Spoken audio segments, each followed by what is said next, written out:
Look at all of these. Look at all these things, these little tripods. Adorable. The robots are taking it. It seems like it. It's cool. Hola, hola. We got good shots. Cool. All right. Oh. Oh. Sorry. All right, so That's great. Scott is single now. He is. Why are you asking? Yes. Would you like to go on a date with? I can set it up. I know the guy. Yeah, Scott is single. In season 6, will he have a new line of interest? We actually go all of season 6 without exploring that. We wanted Scott to kind of take the back seat in a relationship and really focus on himself, because I feel like in real life that is necessary. For me, at least, I had to take a break, and I didn't know it at the time, but I learned a lot about myself, and I was so happy to take that break and learn more about me. I'm still on that break. I'm still learning a bunch about myself, and it feels great. I know how to handle life better. I know which direction I'm going. I know how to attain goals. I just have more motivation. It's just interesting. So I feel like Scott really needed that, because in season 1 he's been in love with Allison and then Kira. There hasn't really been much of a break there.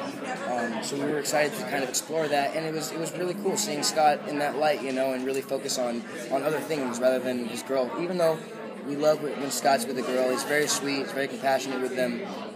He's a really good boyfriend and a good role model, but it's nice to see him kind of focus on other things, Definitely.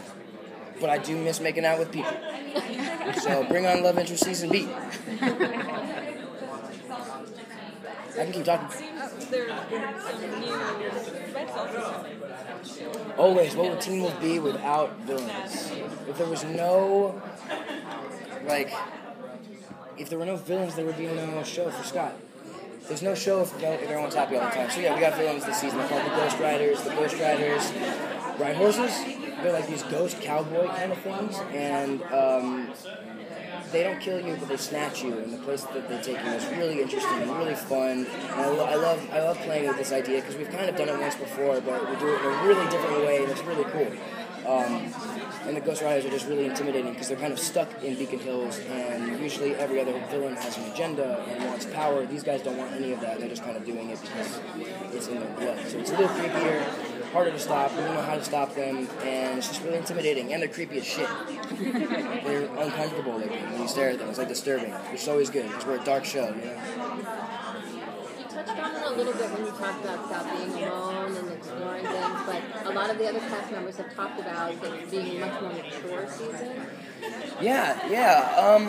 I mean, maturity is something that I've tried to pump into Scott ever since the show really started taking off, and he was really comfortable with being a werewolf, I wanted that transition to really start taking place, and so maybe they're just now hopping on that wagon, But yeah, for Scott, the last couple seasons, I've really been trying to each season just kind of mature him up a little bit, like bring him down to rock bottom and then just skyrocket from that experience. Because that's what happens to me. I hit a rock bottom and then boom, I fucking learn a lot from it, and I feel enlightened. I feel like this new man.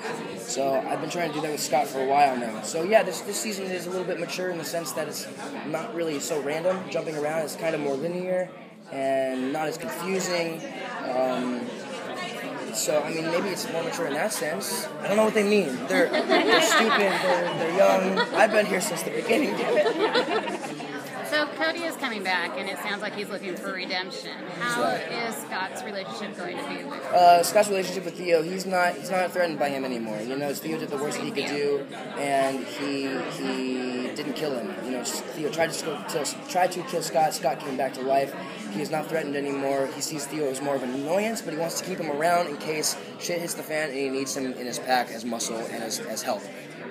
So Theo is now not anything to worry Scott, but he will keep him around in the back of his head just in case Theo's an asshole or in case he needs him to help fight. So on that note. Thank you.